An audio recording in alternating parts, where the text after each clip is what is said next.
किताब गदरी बाबे कौन सी? ਲੇਖਕ ਅਜਮੇਰ ਸਿੰਘ। ਇਹ ਕਿਤਾਬ ਦਾ ਮੁੱਲ 250 ਰੁਪਏ ਤੇ ਪ੍ਰਕਾਸ਼ਕ ਸਿੰਘ ਬ੍ਰਦਰਜ਼। ਕਿਤਾਬ ਦਾ ਪ੍ਰਸੰਗ ਤੇ ਮਨੋਰਥ। ਸ਼ਬਦ ਅਜਮੇਰ ਸਿੰਘ। 20ਵੀਂ ਸਦੀ ਦੇ ਮੁੱਢਲੇ ਸਾਲਾਂ ਦੌਰਾਨ ਪੰਜਾਬ ਤੋਂ ਕੁਝ ਲੋਕ ਰੋਜੀ ਰੋਟੀ ਲਈ ਅਮਰੀਕਾ ਕੈਨੇਡਾ ਪਹੁੰਚੇ ਸਨ, ਜਿਨ੍ਹਾਂ ਵਿੱਚੋਂ ਬਹੁਤੇ ਸਿੱਖ ਸਨ। ਹਿੰਦੂ ਤੇ ਮੁਸਲਮਾਨ ਟਾਵੇਂ ਟਾਵੇਂ ਹੀ ਸਨ। ਉੱਥੇ ਜਾ ਕੇ ਉਹਨਾਂ ਨੂੰ ਪ੍ਰਵਾਸੀ ਜੀਵਨ ਦੇ ਕੁਝ ਬੇਹੱਦ ਕੌੜੇ ਅਨੁਭਵ ਹੋਏ। ਬੇਗਾਨੀ ਧਰਤੀ ਉੱਤੇ ਪਰਾਏ ਲੋਕਾਂ ਅੰਦਰ ਵਿਚਰਦਿਆਂ ਉਹਨਾਂ ਨੂੰ ਕਈ ਕਿਸਮ ਦੀਆਂ ਮੁਸ਼ਕਲਾਂ ਤੇ ਦੁਸ਼ਵਾਰੀਆਂ ਦਾ ਸਾਹਮਣਾ ਕਰਨਾ ਪਿਆ, ਜਿਸ ਵਿੱਚੋਂ ਉਹਨਾਂ ਅੰਦਰ ਇੱਕ ਤਾਂ ਆਪਣੇ ਧਰਮ ਤੇ ਸੱਭਿਆਚਾਰ ਦੀ ਰੱਖਿਆ ਕਰਨ ਦਾ ਗਹਿਰਾ ਅਹਿਸਾਸ ਤੇ ਸਰੋਕਾਰ ਪੈਦਾ ਹੋਇਆ, ਅਤੇ ਦੂਜਾ ਆਪਣੇ ਦੇਸ਼ ਨੂੰ ਵਿਦੇਸ਼ੀ ਗੁਲਾਮ ਦੀ ਲਾਹਨਤ ਤੋਂ ਸੁਰੱਖਿਅਤ ਕਰਾਉਣ ਦੀ ਰਾਜਸੀ ਸੋਝੀ ਤੇ ਤਾਂਘ ਪੈਦਾ ਹੋਈ। ਉਹਨਾਂ ਨੇ ਆਪਣੇ ਹੱਕਾਂ ਹਿੱਤਾਂ ਦੀ ਰਾਖੀ ਲਈ ਜਥੇਬੰਦ ਹੋਣਾ ਸ਼ੁਰੂ ਕਰ ਦਿੱਤਾ। ਛੋਟੀਆਂ ਤੇ ਸਥਾਨਕ ਪੱਧਰ ਦੀਆਂ ਜਥੇਬੰਦੀਆਂ ਤੋਂ ਸ਼ੁਰੂ ਕਰਕੇ ਉਹਨਾਂ ਨੇ ਅਪ੍ਰੈਲ 1913 ਵਿੱਚ Hindi association of Pacific cost ਦੇ ਨਾਂ ਹੇਠ ਆਪਣੀ ਸਰਬ ਸਾਂਝੀ ਜਥੇਬੰਦੀ ਬਣਾਈ, ਜਿਸ ਦਾ ਮਨੋਰਥ ਭਾਰਤ ਅੰਦਰ 1857 ਦੇ ਗਦਰ ਦੀ ਤਰਜ਼ ਉੱਤੇ ਅੰਗਰੇਜ਼ ਹਕੂਮਤ ਦੇ ਵਿਰੁੱਧ ਫੌਜੀ ਬਗਾਵਤ ਕਰਨਾ ਮਿਥਿਆ ਗਿਆ ਸੀ। ਅਸੂਲੀ ਤੌਰ 'ਤੇ ਇਸ ਜਥੇਬੰਦੀ ਅੰਦਰ ਸਾਰੇ ਧਰਮਾਂ ਦੇ ਭਾਰਤੀ ਲੋਕ ਸ਼ਾਮਲ ਹੋ ਸਕਦੇ ਸਨ, ਪਰ ਅਮਲੀ ਤੌਰ 'ਤੇ ਇਸ ਦੇ ਮੈਂਬਰਾਂ 'ਚੋਂ 95% ਤੋਂ ਵੱਧ ਸਿੱਖ ਕਿਸਾਨ ਹੀ ਸਨ। ਇਸ ਜਥੇਬੰਦੀ ਨੇ ਲੋਕਾਂ ਅੰਦਰ ਰਾਜਸੀ ਚੇਤਨਾ ਫੈਲਾਉਣ ਦੇ ਮੰਤਵ ਨਾਲ ਗਦਰ ਦੇ ਨਾਂ ਹੇਠ ਆਪਣਾ ਅਖਬਾਰ ਛਾਪਣਾ ਸ਼ੁਰੂ ਕਰ ਦਿੱਤਾ, ਜਿਸ ਕਰਕੇ ਹੌਲੀ ਹੌਲੀ ਇਸ ਜਥੇਬੰਦੀ ਨੂੰ ਗਦਰ ਪਾਰਟੀ ਦੇ ਨਾਂ ਨਾਲ ਜਾਣਿਆ ਜਾਣ ਲੱਗਾ ਪਿਆ।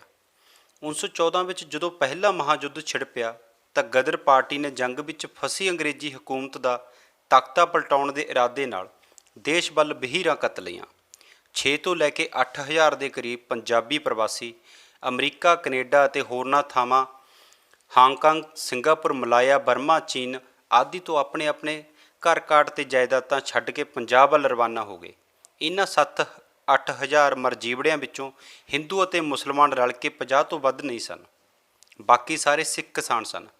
ਸਮੁੰਦਰੀ ਰਸਤਿਆਂ ਰਾਹੀਂ ਦੇਸ਼ ਪਰਤ ਰਹੇ ਇਹਨਾਂ ਗਦਰੀਆਂ 'ਚੋਂ ਬਹੁਤ ਸਾਰਿਆਂ ਨੂੰ ਕਲਕੱਤੇ ਦੀ ਬੰਦਰਗਾਹ ਉੱਤੇ ਉਤਰਦਿਆਂ ਹੀ ਗ੍ਰਿਫਤਾਰ ਕਰ ਲਿਆ ਗਿਆ ਸੀ।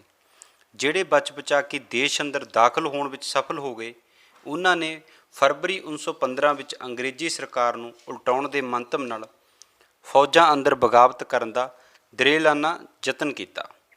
ਪਰ ਗਦਰ ਪਾਰਟੀ ਅੰਦਰ ਘੁਸੇ ਕਿਰਪਾਲ ਸਿੰਘ ਨਾਂ ਦੇ ਇੱਕ ਸਰਕਾਰੀ ਸੂਹੀਏ ਨੇ ਪੁਲਿਸ ਨੂੰ ਬਗਾਵਤ ਦੀ ਯੋਜਨਾ ਬਾਰੇ ਅਗਾਊਂ ਹੀ ਜਾਣਕਾਰੀ ਦੇ ਦਿੱਤੀ, ਜਿਸ ਸਦਕਾ ਬਗਾਵਤ ਦੀ ਮਿਥੀ ਪਲਾਨ ਨੇਪਰੇ ਨਾ ਚੜ੍ਹ ਸਕੀ ਅਤੇ ਸਰਕਾਰ ਨੇ ਗਦਰੀਆਂ ਨੂੰ ਵੱਡੀ ਸੰਖਿਆ ਵਿੱਚ ਗ੍ਰਿਫਤਾਰ ਕਰਕੇ ਉਹਨਾਂ ਉੱਤੇ ਰਾਜਧਰੋਹ ਤੇ ਬਗਾਵਤ ਦੀ ਸਾਜ਼ਿਸ਼ ਦੇ ਮੁਕੱਦਮੇ ਚਲਾਏ। ਭਾਰਤ ਅਤੇ ਅੰਗਰੇਜ਼ੀ ਰਾਜ ਹੇਠਲੇ ਟਾਪੂਆਂ ਅੰਦਰ ਕੁੱਲ ਮਿਲਾ ਕੇ 200 ਦੇ ਕਰੀਬ ਗਦਰੀ ਇਨਕਲਾਬੀਆਂ ਨੂੰ ਫਾਹੇ ਲਟਕਾ ਦਿੱਤਾ ਗਿਆ ਅਤੇ ਸੈਂਕੜਿਆਂ ਨੂੰ ਉਮਰ ਕੈਦ ਤੇ ਹੋਰ ਸਖਤ ਸਜ਼ਾਵਾਂ ਦੇ ਕੇ ਕਾਲ ਕੋਠੜੀਆਂ ਅੰਦਰ ਡੱਕ ਦਿੱਤਾ ਗਿਆ। ਭਾਰਤ ਦੀ ਆਜ਼ਾਦੀ ਦੇ ਅੰਦੋਲਨ ਅੰਦਰ ਹੋਰ ਕਿਸੇ ਵੀ ਇਕੱਲੀ ਲਹਿਰ ਨੇ ਗਦਰ ਲਹਿਰ ਜਿੰਨੀਆਂ ਕੁਰਬਾਨੀਆਂ ਨਹੀਂ ਦਿੱਤੀਆਂ, ਪਰ ਇਸ ਦੇ ਬਾਵਜੂਦ ਇਸ ਲਹਿਰ ਨੂੰ ਇਤਿਹਾਸ ਅੰਦਰ ਬਣਦਾ ਮਾਣ ਤੇ ਸਥਾਨ ਨਹੀਂ ਮਿਲਿਆ। ਪੰਜਾਬ ਦੇ ਪ੍ਰਸਿੱਧ ਲੋਕ ਗਾਇਕ ਬੱਬੂ ਮਾਨ ਨੇ ਗਦਰ ਲਹਿਰ ਨਾਲ ਹੋਏ ਇਸ ਵਿਤਕਰੇ ਨੂੰ ਆਪਣੇ ਇੱਕ ਗੀਤ ਦੇ ਇਨ੍ਹਾਂ ਭਾਵਪੂਰਤ ਲਫ਼ਜ਼ਾਂ ਰਾਹੀਂ ਦਰਸਾਇਆ ਹੈ। ਦਾਅਵਿਆਂ ਦੀ ਦੌੜ 'ਚ ਪੰਜਾਬ ਪਿੱਛੇ ਰਹਿ ਗਿਆ, ਭਗਤ ਸਿੰਘ ਆ ਗਿਆ, ਸਰਾਭਾ ਕਿੱਥੇ ਰਹਿ ਗਿਆ, ਸਾਰੀ ਆਜ਼ਾਦੀ ਕੱਲਾ ਗਾਂਧੀ ਤਾਂ ਨਹੀਂ ਲੈ ਗਿਆ, ਗਦਰੀ ਬਾਬਿਆਂ ਦਾ ਕਿਵੇਂ ਗਦਰ ਭੁਲਾਵਾਂ ਮੈਂ, ਝੂਠੇ ਇਤਿਹਾਸ ਉੱਤੇ ਮੋਹਰ ਕਿਵੇਂ ਲਾਵਾਂ ਮੈਂ। ਬੱਬੂ ਮਾਨ ਵੱਲੋਂ ਕਹੇ ਇਹ ਸ਼ਬਦ ਬਹੁਤ ਡੂੰਘੇ ਅਰਥ ਰੱਖਦੇ ਹਨ। ਇਹਨਾਂ ਅਰਥਾਂ ਦੀ ਡੂੰਘਾਈ ਵਿੱਚ ਜਾ ਕੇ ਸਮਝਣ ਦਾ ਯਤਨ ਸਭ ਤੋਂ ਪਹਿਲਾਂ 2009 ਵਿੱਚ ਪੰਜਾਬੀ ਯੂਨੀਵਰਸਿਟੀ ਦੇ ਇੱਕ ਹੋਣਹਾਰ ਖੋਜਿਆਰਥੀ ਸਰਦਾਰ ਸੇਵਕ ਸਿੰਘ ਨੇ ਕੀਤਾ ਸੀ।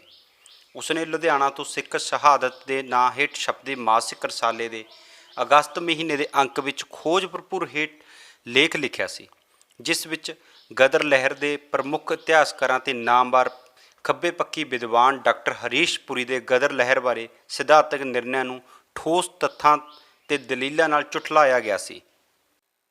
ਸਰਦਾਰ ਸੇਵਕ ਸਿੰਘ ਨੇ ਪਹਿਲੀ ਵਾਰ ਇਹ ਮਹੱਤਵਪੂਰਨ ਤੱਥ ਉਭਾਰਨ ਦਾ ਯਤਨ ਕੀਤਾ ਸੀ ਕਿ ਗਦਰ ਲਹਿਰ ਦੀ ਪ੍ਰੇਰਨਾ ਦੇ ਸੋਮਿਆਂ ਇਸ ਦੇ ਚਿਹਰੇ ਮੋਹਰੇ ਚਾਲ ਢਾਲ, ਸੋਚ, ਸਰਗਰਮੀਆਂ ਤੇ ਮਨੋਰਥਾਂ ਤੋਂ ਸਾਫ਼ ਪਤਾ ਚੱਲ ਜਾਂਦਾ ਹੈ ਕਿ ਇਸ ਲਹਿਰ ਦੇ ਪਿਛੋਕੜ ਵਿੱਚ ਸਿੱਖ ਸਪਿਰਟ ਕੰਮ ਕਰਦੀ ਸੀ। ਇਸ ਤੱਥ ਦੀ ਵਜ੍ਹਾ ਕਰਕੇ ਹੀ ਭਾਰਤੀ ਆਜ਼ਾਦੀ ਦੇ ਇਤਿਹਾਸ ਵਿੱਚ ਵੱਡਾ ਹਿੱਸਾ ਪਾਉਣ ਵਾਲੇ ਗਦਰੀ ਸੂਰਮੇ ਮੁੱਖ ਧਾਰਾ ਦੇ ਹਾਮੀਆਂ ਲਈ ਪੂਜਨਿਕ ਨਹੀਂ ਬਣੇ।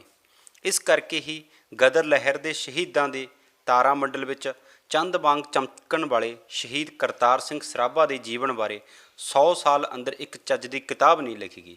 ਉਸ ਉੱਤੇ ਇੱਕ ਵੀ ਫਿਲਮ ਨਹੀਂ ਬਣੀ। ਪਾਰਲੀਮੈਂਟ ਹਾਲ ਅੰਦਰ ਉਸ ਦੀ ਤਸਵੀਰ ਲਾਉਣ ਦੀ ਮੰਗ ਕਿਸੇ ਨੇ ਨਹੀਂ ਕੀਤੀ।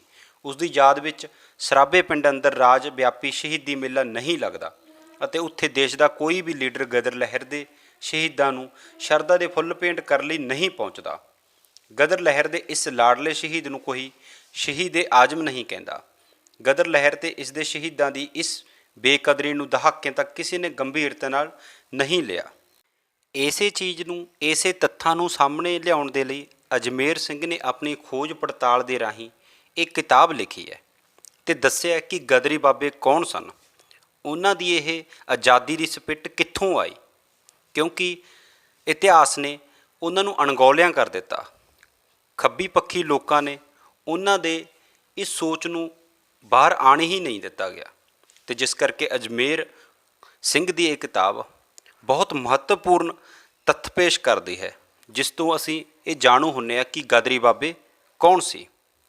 ਇਸ ਦੇ ਨਾਲ ਹੀ ਇੱਕ ਤੱਥ ਹੋਰ ਵੀ ਸਾਹਮਣੇ ਆਉਂਦਾ ਹੈ ਕਿ ਜੇ ਉਹ ਕਿਰਪਾਲ ਸਿੰਘ ਨਾ ਮੁਖਬਰੀ ਕਰਦਾ ਤਾਂ ਇਹ ਗਦਰ ਲਹਿਰ ਨੇ ਬਹੁਤ ਵੱਡਾ ਹੰਗਾਮਾ ਕਰਨਾ ਸੀ, ਬਹੁਤ ਵੱਡਾ ਭੜਥੂ ਪਾਉਣਾ ਸੀ, ਜਿਵੇਂ 1857 ਦੀ ਕ੍ਰਾਂਤੀ ਸਮੇਂ ਹੋਇਆ ਸੀ।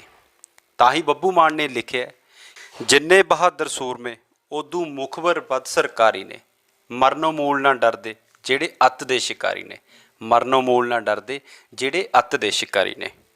ਤੇ ਦੋਸਤੋ, ਮਨੋਰੰਜਨ ਦੀਆਂ ਚੀਜ਼ਾਂ ਸੁਣਨ ਦੇ ਨਾਲ ਨਾਲ, ਮਨੋਰੰਜਨ ਵਾਲੀਆਂ ਕਿਤਾਬਾਂ ਫਿਲਮਾਂ ਦੇਖਣ ਦੇ ਨਾਲ ਨਾਲ ਆਪਦੇ ਇਤਿਹਾਸ ਨੂੰ ਰੂਬਰੂ ਕਰਾਉਂਦੇ ਗਾਣੇ, ਫਿਲਮਾਂ, ਕਿਤਾਬਾਂ ਜ਼ਰੂਰ ਪੜ੍ਹਿਆ ਕਰੋ, ਕਿਉਂਕਿ ਜਿਹੜਾ ਕੌਮ ਆਪਣਾ ਇਤਿਹਾਸ ਭੁੱਲ ਜਾਂਦੀ ਹੈ ਉਹ ਕੌਮ ਨੂੰ ਆਉਣ ਵਾਲਾ ਸਮਾਂ ਹੀ ਭੁੱਲ ਜਾਂਦਾ ਹੈ। ਉਹ ਕੌਮ ਸੀ ਦੇ ਰੂਪ ਵਿੱਚ ਬਦਲ ਜਾਂਦੀ ਹੈ। ਜੇ ਤੁਸੀਂ ਨੇ ਆਪਣੀ ਕੌਮ ਨੂੰ ਹੈ ਦੇ ਰੂਪ ਵਿੱਚ ਰੱਖਣਾ ਹੈ ਕਿ ਹੈਗੇ ਆ, ਤਾਂ ਤੁਹਾਨੂੰ ਇਤਿਹਾਸ ਆਉਣਾ ਚਾਹੀਦਾ ਹੈ। ਫਿਰ ਹੀ ਆਪਾਂ ਆਉਣ ਵਾਲੀਆਂ ਨਸਲਾਂ ਨੂੰ, ਆਉਣ ਵਾਲੀਆਂ ਆਪਣੀਆਂ ਪੀੜ੍ਹੀਆਂ ਨੂੰ ਇਤਿਹਾਸ ਤੋਂ ਜਾਣੂ ਕਰਵਾ ਸਕਾਂਗੇ। ਇਸ ਵੀਡੀਓ ਦੇ ਵਿੱਚ ਦੋਸਤੋ ਇੰਨਾ ਹੀ। ਵੀਡੀਓ ਕਿਵੇਂ ਲੱਗੀ ਜ਼ਰੂਰ ਦੱਸਣਾ ਤੇ ਇਸ ਨੂੰ ਸ਼ੇਅਰ ਕਰਨਾ। ਜੇਕਰ ਤੁਸੀਂ ਨੇ ਚੈਨਲ ਸਬਸਕ੍ਰਾਈਬ ਨਹੀਂ ਕੀਤਾ ਤਾਂ ਚੈਨਲ ਨੂੰ ਵੀ ਜ਼ਰੂਰ ਸਬਸਕ੍ਰਾਈਬ ਕਰਨਾ। ਜ਼ਿੰਦਗੀ ਜ਼ਿੰਦਾਬਾਦ।